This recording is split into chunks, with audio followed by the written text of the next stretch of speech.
Welcome to Fast Talk, Parks Edition. Today we're joined by Adam Robinson with the town of Queen Creek. Welcome, Adam. Thanks, Chris. It's a pleasure to be here. Adam, what's your title now? Recreation manager. Recreation manager. So what are you in charge of?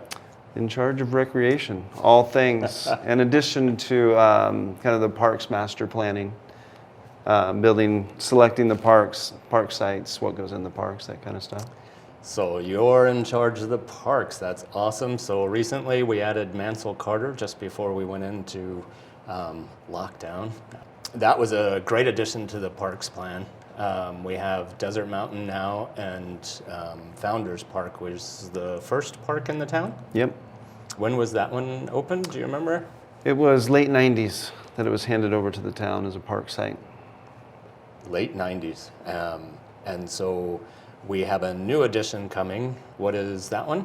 Yeah, a couple new additions, but the newest is the East Park site. It's an 85 to 90 acre park site. It'll be our biggest by far. Probably 4 to 6 full-size baseball, softball fields, 3 to 5 full-size multi-purpose fields. Pretty amazing destination play area, similar to Mansell Park, but probably a little bit bigger. 5-acre lake, similar to Mansell Park, part of the Arizona Game and Fish community fishing program, which has been very popular over there. We'll have pickleball courts, basketball, volleyball, all of the usual suspects for the park amenities.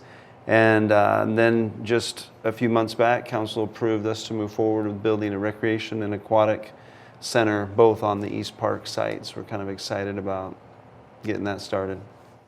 That's going to be amazing. So we'll have a pool area similar to some of our neighboring communities? Yeah, a family aquatic center is what we call it. I think that gives people the best perception. Usually it's a competition pool where your youth swim teams compete. A lot of the lessons happen. Then you have a zero depth entry play pool, just all the fun, kind of like a splash pad but with more water. Everybody wants lazy river, so you've got to have a lazy river as part of it. And then slides, we'll probably set it up so it makes it really convenient to do birthday parties and just be real social. You know, so aquatic centers are always a great place for the community to get together and really play together. So we're kind of looking forward to that aspect of it. So the community I came from a long time ago, we all used to hang out at the community pool. That was the place to be when you were in that, 12 to 15 age range. Is that sort of the type of thing we're thinking about, a place where everybody can be in the summertime? Absolutely. I mean, I don't know about you. When I picture that, I picture the old rectangle pool That's true, that we used to hang out at and play at, very much like the old movies we watch. The new aquatic centers are just a little bit more dynamic and really do include all ages. We envision it being open year-round, but the majority of use would be during the summer. We'll have lap swimmers that go year-round. We'll have lessons, because obviously child safety in the pool and water is important year-round, and work with swim teams that also will function year-round in the pool. That sounds like it's going to be amazing. Where's that going to be located at? The East Park site is roughly the corner of Signal Butte and Queen Creek Roads. So it's a couple hundred yards north of Queen Creek Road, but the east end of the park is Signal Butte Road.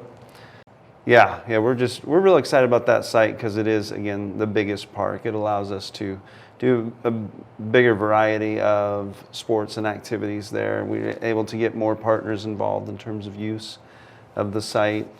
Mansell Park is about 46 acres, and this site's about 85 to 90, so almost double. Wow.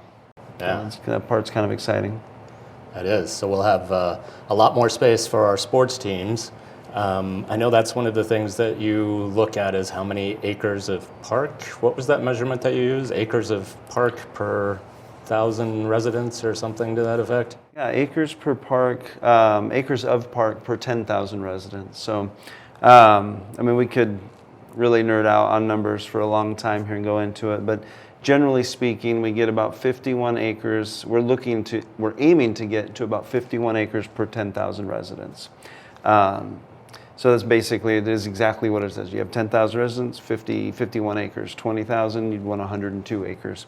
And what that does is that sets up the kind kind of what we call level of service, but it sets the town up to what we want to be able to serve the residents with today and tomorrow as we continue to grow, especially growing so fast, is to be able to make sure that not only is this a great place to live here in 2022, but it's a great place to live in 2032, 42, 52, that we continue to plan accordingly. We continue to ensure that quality of life from a parks and recreation standpoint is an important part of living here. Right, and so from a resident's perspective, and I live here and have kids, it really comes down to we'll have room for them to practice, to play, for baseball, the flag football, tackle football, soccer, all of that, right? Absolutely. One thing we talk about a lot is, our logo, live, play, learn. We want people to be able to play here, not come home, pick up your kids and have to go somewhere else to play. So having those amenities for recreational programs here in town is very important to us. There are other facilities all over the valley that aim to be like tournament-based facilities, and they're really high-end. What we plan our parks for is to serve our residents here. That recreational need, kind of the type of program that ensures that everybody plays. And it's not just sports, that translates into basically all interests. I think a lot of folks think sports first, but it is baseball, softball, soccer, football, but it's also dance, karate, fitness, preschool classes. It's just all interests. The whole idea of having that quality parks and recreation system is so that everybody in the community can really get together. That's always my theme when I talk is, we want the community to get together, play together. Because a community that plays together is going to be healthier. There's going to be less crime. I was meeting the other night, and we had Chief Bryce there. And I mentioned, he would be the first one to say that a quality parks and recreation program, it has a positive impact on local police work. And the number one impact is you need fewer officers because there's less crime. Everybody's more invested in the community when they're actually actively participating in recreation programs, when they're participating together. Kids that grow up in the parks and they play there, generally when they turn teenagers, they don't go back and try to destroy it. So there's so many lessons in life that come from, positive lessons that comes from parks and rec programs as kids, and then from a healthy standpoint later on, both physical health, mental health for a community. So again, I think I can, this is my wheelhouse. I could talk all day about it, but that's why we're excited about getting these park programs really up and going and getting caught up on that level of service in terms of park acres, all the amenities. I know folks are real excited to get our first pickleball courts, which will be coming at East Park end of 2023 as well. Our first public tennis courts that we open will be at Mansell Park 2023. Excited about that. Mansell Park Phase 2, so we're going to finish off Mansell Park, that piece of property that's next to it. Should open about the same time as the East Park site does. We got a lot coming at the end of next year. Wow, so you got two big projects going at the same time. Yeah, we've got it really separated in three. So you got the East Park site, the Mansell Park site, and then the Rec Center Aquatic Center as a separate project because it's a little bit different, and it'll open a few months later, probably just in time for summer of 2024. Wow. So we were talking about the pool aspect of it, but what is the rec center part? What does that look like? That's a big question because it's a big building. We try to pack as much use as we can into it. I know that when I say, recreation center, people have a wide variety of pictures in their mind of what that means. I think we're going to try to emulate like what you would see at Freestone Rec Center in Gilbert or Tumbleweed in Chandler. Typically includes basketball/volleyball gym space, which is also used for pickleball, daytime use, and fitness classes. There will be fitness space there, just kind of that recreational entry-level fitness space with fitness rooms, classrooms, a lot of multi-use space. It will have a teen room, a space that teens can come and have an experience that's something outside of what they get at home or at school. And I think that's where the Parks and Rec staff offices, ultimately the admin, will move into as well. So pretty much everything that we're doing right now on the south side of the library, but room to do a lot more. Yeah, room to do more, And part of the the Recreation Center and Aquatic Center. We call it the Combo Center, for lack of a better word. But they're actually being built together and will operate together. And so that gives us a little bit of savings on the front end in construction, because the front desk space is shared, the locker room, shower spaces are shared, and then the facility operates together. So when it comes to operating it in the long term, there's efficiencies too, because you don't have multiple check-in spaces, multiple buildings or locations for lifeguards and different staff. It's all intermixed into one facility, which we're copying that from a couple other places that have done it recently, but they've been really successful. So we're excited to see that get going as well. Well, I know we've been talking about it a long time for this particular project to come, and Town Council authorized it just a short time ago. So how long before we're actually playing, swimming, being out on the fields, things like that? How long does it take to build a park like this?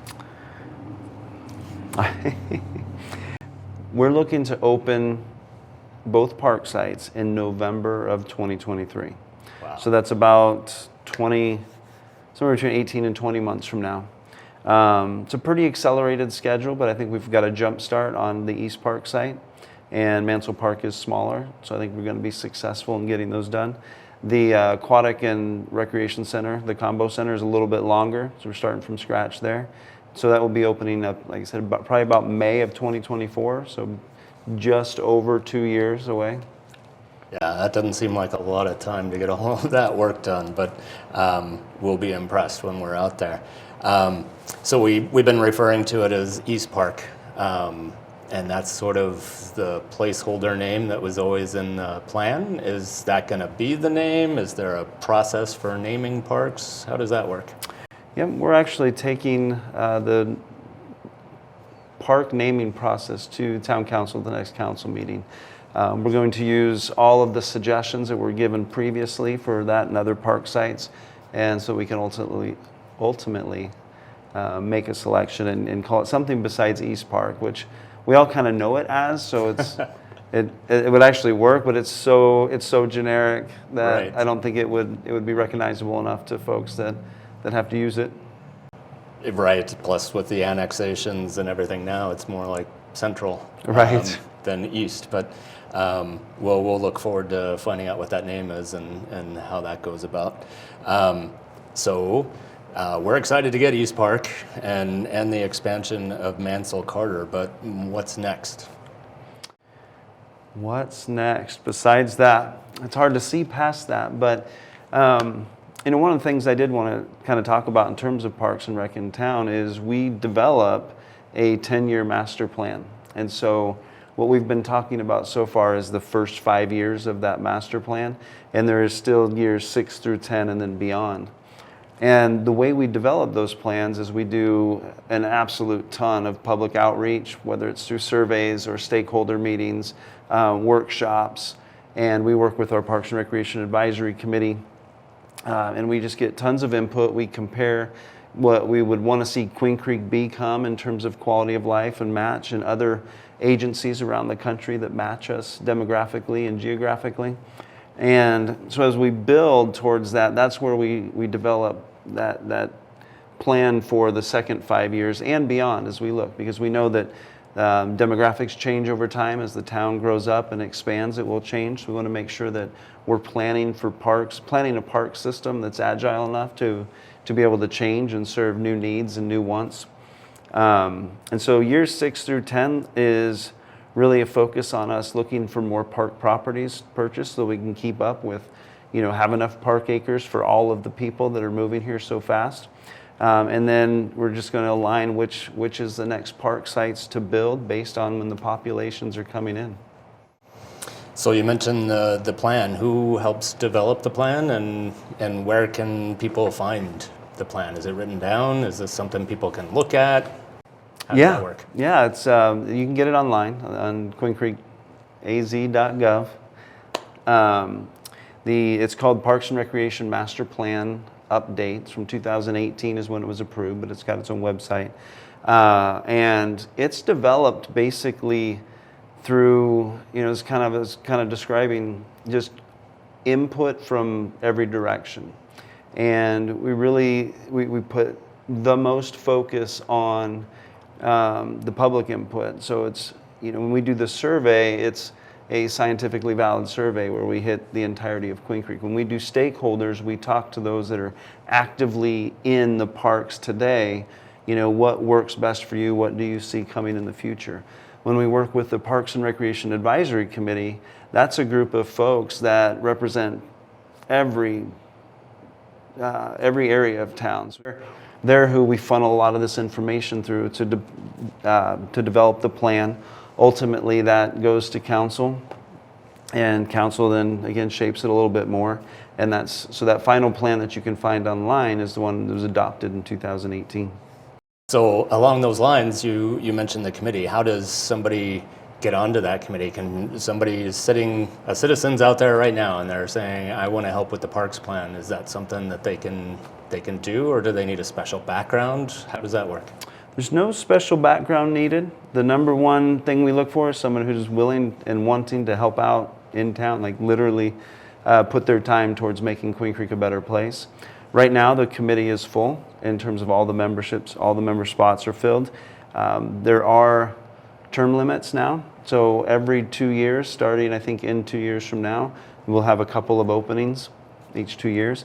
There's an application process, again, online, where you can apply for to turn in an notice of interest sheet. And what we want is everybody just check the Parks and Recreation box as your number one interest, and then you go to the top of the list when we ask for those interest sheets and need to fill those spaces. That's awesome. Adam, thank you so much for your time today. We're excited for East Park. Like I said, been waiting a while for it, so we're excited to see all of this coming.